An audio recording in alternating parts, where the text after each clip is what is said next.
Okay, I know this interview may be unfamiliar to you. No, it's fine. It's no problem. No problem. Today I'm going to interview Professor L, and I spent almost 2 years with Professor L, and she has been such an amazing colleague. I've learned a lot from you. No, that's very kind of you to say. You know, to be honest with you, I think you are the nicest, smartest European lady in my life. Oh, Really. oh, that's very nice. So it was such an honor to have worked with you. Oh, thank you. Really? That's really kind. That's really kind. I'm glad we had the opportunity as well. I really thank you. I'm so unhappy that you decided to leave I this know. place. I feel bad to leave, and it's the people that I feel bad Yeah. towards. It's the people, it's the team. You know, I hate to leave the team and feel like you're leaving people in a more difficult position, I guess. One day I dreamed about like working together with all the team, you know, police force Yeah. in the same team. Yeah. And I think like we can make great performance. Yeah, definitely. Yeah. Definitely. I think the problem is we all get so caught up in our courses and the admin and the students and the work, we never get to build those relationships properly. All right, so getting to the point, I'm really interested why you became a police officer. Okay. Yeah. Yeah, so I wanted to join the police from very young. So I remember when I was a very young child, sort of, I would say 9, 10, 11, and people would say, oh, what are you going to do when you grow up? And I used to say, I'm going to be a detective. Oh. And I don't think I really at that age knew what a detective did. I just thought, I think it sounds like fun and it's finding stuff out. And so from a young age, I kind of wanted that, but I didn't really understand what it was. And then as I sort of went through school, I was leaning more towards the RAF. So I wanted to be a fighter pilot for a while. Yeah, again, I think I liked the adrenaline, like, the excitement. You were an extremist. Yes, a little bit. But then my eyes aren't the best, and I think I thought, you know, I don't think I'll be able to fly the Harrier jump jet, or I think maybe my fighter pilot days are not the best with these eyes. And I always in the back of my mind there was this police detective, and I think part of that I'm sort of inquisitive, or you might say nosy. So I like finding stuff out. I like the challenge of that. But more for me, it was around and this sounds very cliche, I know, but it was around the helping people. I wanted a job that felt like I was making a difference to individuals. That felt like I was. Because invariably in policing, we're dealing with people that have got into the worst situations as a victim or sometimes as a suspect. And certainly for victims, if I could try and make that horrible experience a little bit better for that person, you know, through supporting them, through doing a good investigation, that for me felt so rewarding. And you know, I think that was the reason. I think I just wanted to make a difference for people, make something in their lives a little bit more positive. Do you have any family member who?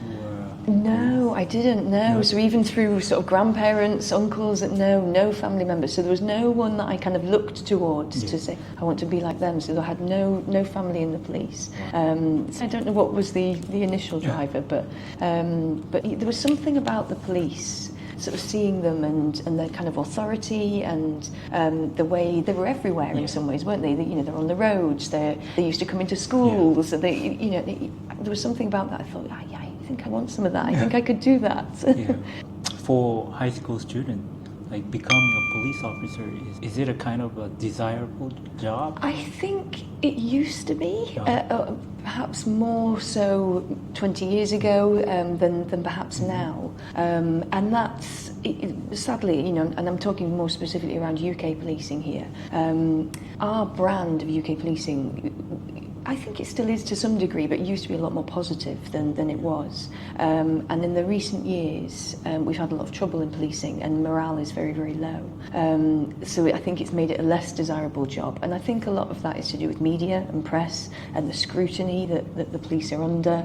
I think it's become politicised too much. It's ruined the job of policing in some ways to make it less desirable. And there's still young people that I speak to who want to join the police, and I would never discourage them. I would just maybe give a warning, be aware of what you're going into. It's not quite what it used to be.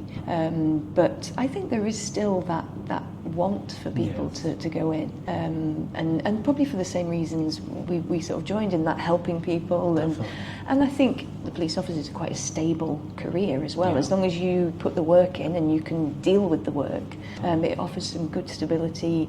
Certainly in the UK, you know, a decent pay structure, which is important for people. So I think it is still, hopefully, still a role people want to do. Yeah, in my country, I think the same thing, same phenomenon. Less and less people want to become a police officer nowadays. Yeah. It's many reasons. Yeah, or they join and don't stay. I think they see it as a stepping stone to something else. I always try to encourage young people to become a police officer if they really want to become an officer. Nowadays, many young police officers leaving the force, so many. Yeah, it's so true. My niece joined the police, so she'll have been in just over 3 years now. She's joined my force as well, so it was quite strange to have.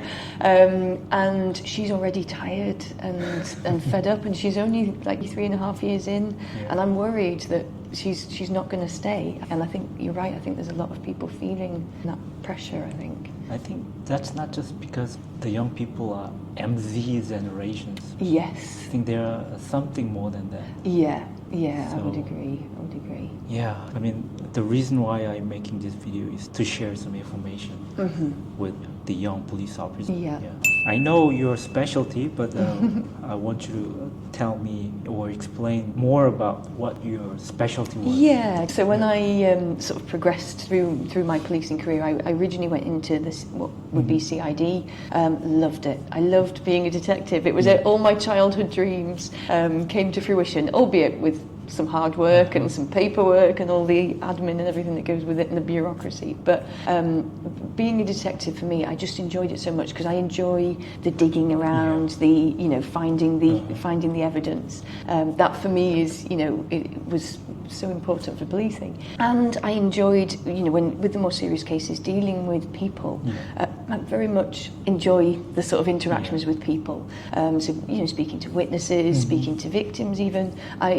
Weirdly, I enjoyed that. I enjoyed that side of it. And then more sort of progressed through CID and then went more into the safeguarding and child protection side. For me, that's my sort of area of specialty, and it's an area I feel very passionate about because largely children are innocent. There is never any situation where a child should be a victim of any sort of crime. They are vulnerable by their age, and they need people to be their advocates, to be their sort of voices. And we as police officers can be that. We're in a very privileged position in that respect. And also, there's the other side of it. The more sinister side is if the criminals that can offend against children, for me again, are the very worst of criminals. There's no excusing it. So if I could do something that got those people off the streets or protected children from those people, most rewarding thing I've ever done. So that's for me why child protection was so important. And also, don't get me wrong, it's something that has risen in terms of priority and importance in policing in the last sort of 20, 30 years, rightly so. And I think I sort of felt I wanted to be part of that sort of priority, if that makes sense. So that's why I kind of went towards child protection. It's by no means the easiest role, and I've had some sleepless nights about cases I've dealt with. When I used to run, it's called the MAPPA teams, the sex offender team in and I remember some of the offenders that were about to get released, and they were coming to my jurisdiction, and they would just, the probation officer would say it's just a matter of time before he offends again, and his target is young boys. What do I do now? So he's coming out, and we just have to accept that at some point he's going to offend again. This is not where I want to be. So sleepless nights because of some of these cases, but that's where the hard work comes in, and if he is going to offend again, I'm going to stop him and I'm going to get him back in prison if that's what his MO is going to be. So it's an area I feel very strongly about, and as you know, sort of more latterly I've worked more internationally in that area, because you know, it's, don't get me wrong, in the UK we haven't got it perfectly at all, but we're moving in the right direction. But there's other countries around the world that are significantly lacking or behind in child protection sort of mechanisms, and they need help and support, I think. So it's a big area. So do the UK police forces have separate department or investigation team for child protection? So certainly it's very similar across a lot of UK forces. They have kind of safeguarding units, or they sometimes call them public protection units. Everyone has a different name for this unit, but those units, so going back to when I first joined, there was maybe 2 or 3 officers in them, and they were sort of just a sidebar of CID. Now they're bigger than CID. The safeguarding units are bigger than the CID teams because, and again, this is about recognising that we need to invest resources into this area. So domestic violence, sex offenders, protecting children, they pick up all that type of work. So it's more than just the child protection units. But they've just got bigger and bigger and sort of dedicated units. How big is it, like, in comparison with the sexual crime? And again, you'll have different forces that have different approaches. So in my force, mine's quite a small force in terms of numbers. So our sexual unit would be our safeguarding unit. So it would be public protection. It would cover sexual offences, domestic violence, child safeguarding. So it would be all those offences.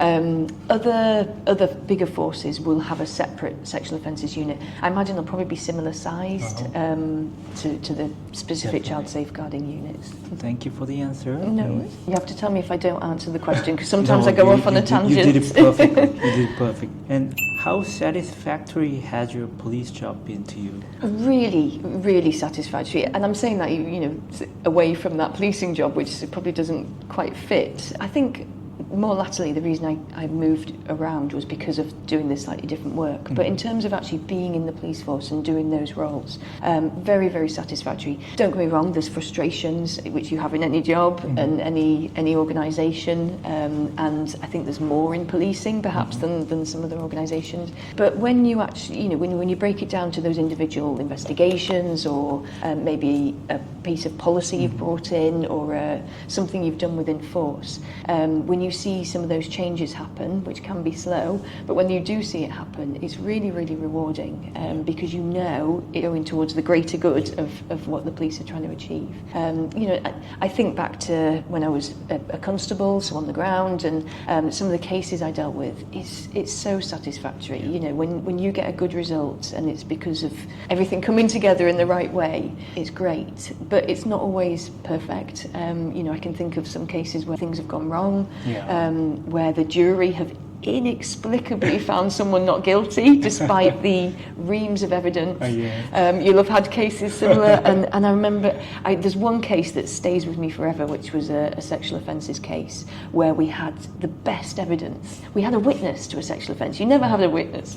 It was such a good case, and the jury found the guy not guilty. And I just remember being sat there in court and the shock, and I've got all the defendant cheering and all his family cheering and sort of stay calm, it's okay, thinking how on earth am I going to tell the victim about this? And those cases are devastating. They are devastating, and they do take their toll. And I remember thinking, I can't be a police officer. I can't be a police officer anymore. If this is how things are going to go, I can't do this. And those cases devastate you. But if I leave, then I'm not going to be able to help anybody else. So you can't just turn your back on that. So those cases make you stronger. They make you better.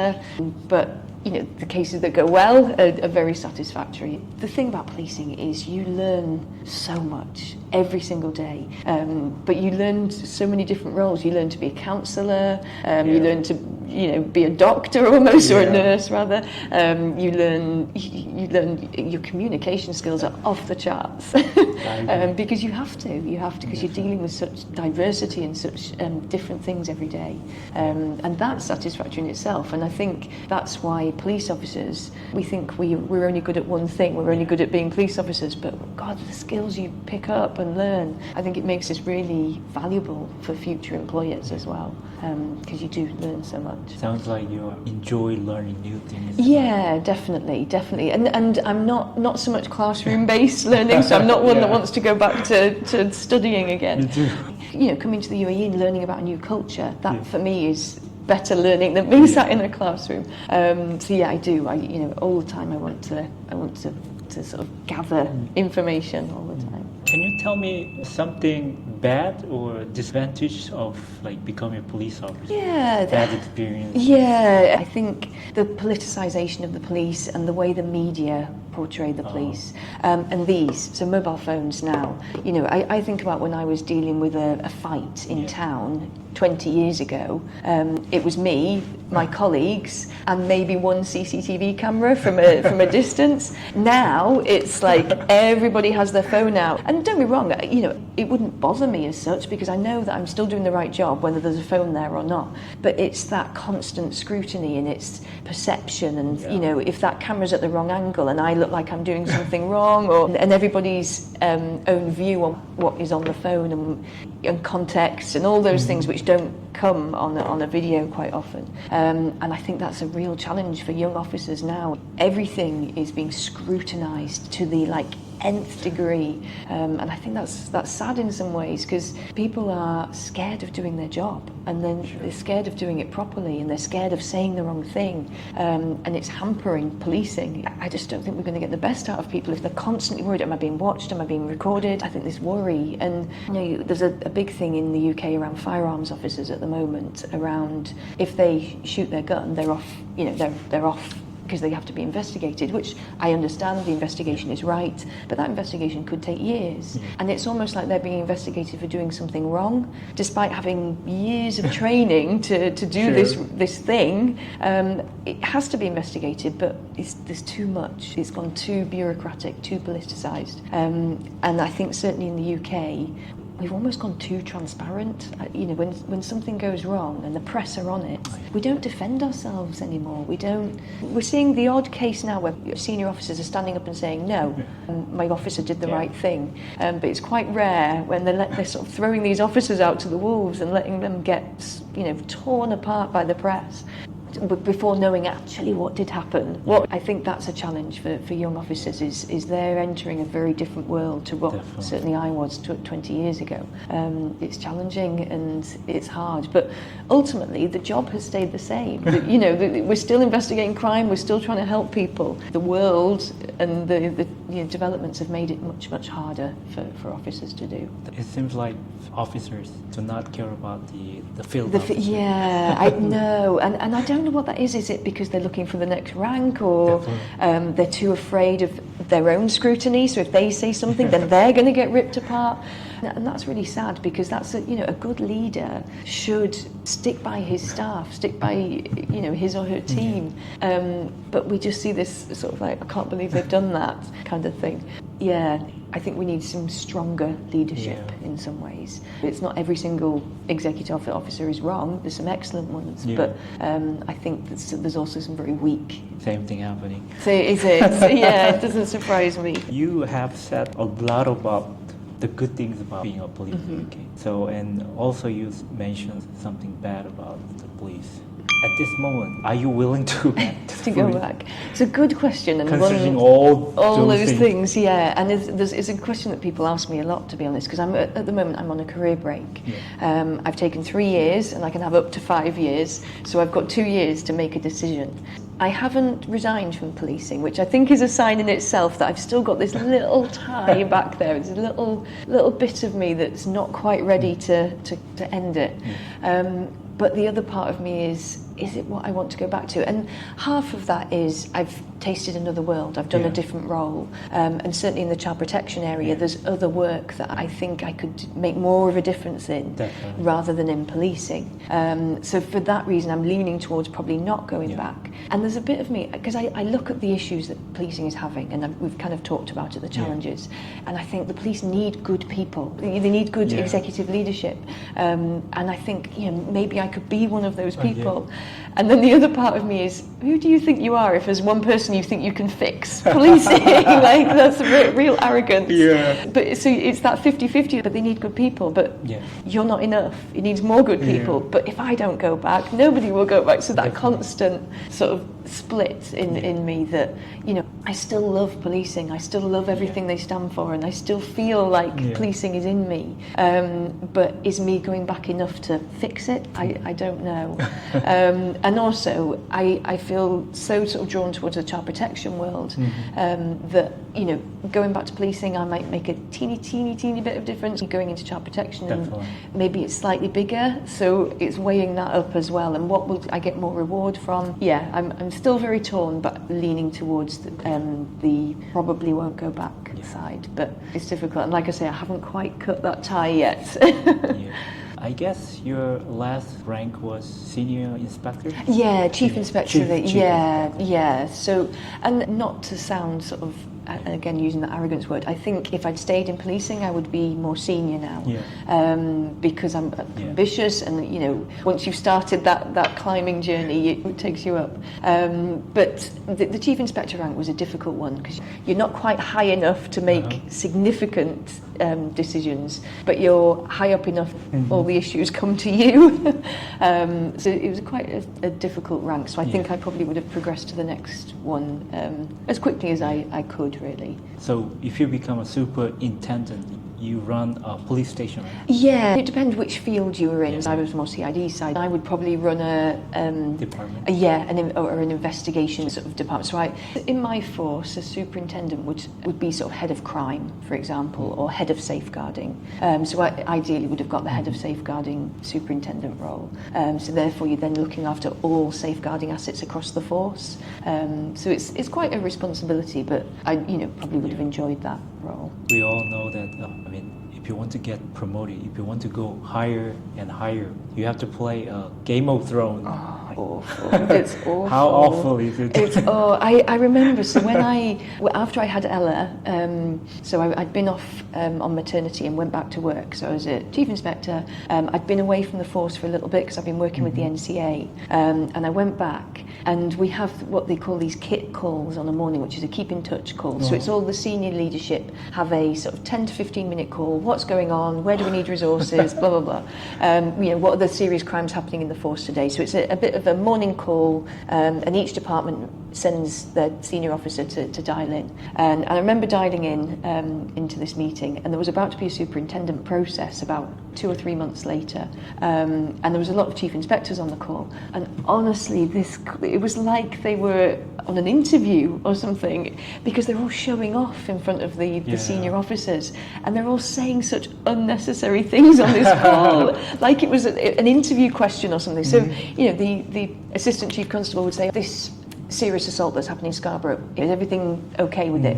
So all the chief inspector has to say is, yep, we've got a team dedicated to it, we've got one in custody, we're hoping to charge later today. But no, the chief inspector has to give this entire interview answer about what they're doing, about the scene, about the evidence. It's like, this is just a keep in touch call, but they were all doing it because they were all obviously fighting for these future promotion positions. And I just remember being on the call thinking, I can't do this. I can't join this rat race. So you're right, it's a pretty awful process. I used to have some manager level officers who had to have those morning kit calls, they call it. So keep in touch. Kit call meeting, they always complain a lot. Yeah, I can imagine. And sometimes the executive officers ask you stupid questions. Basic stupid questions. Yeah, it's frustrating.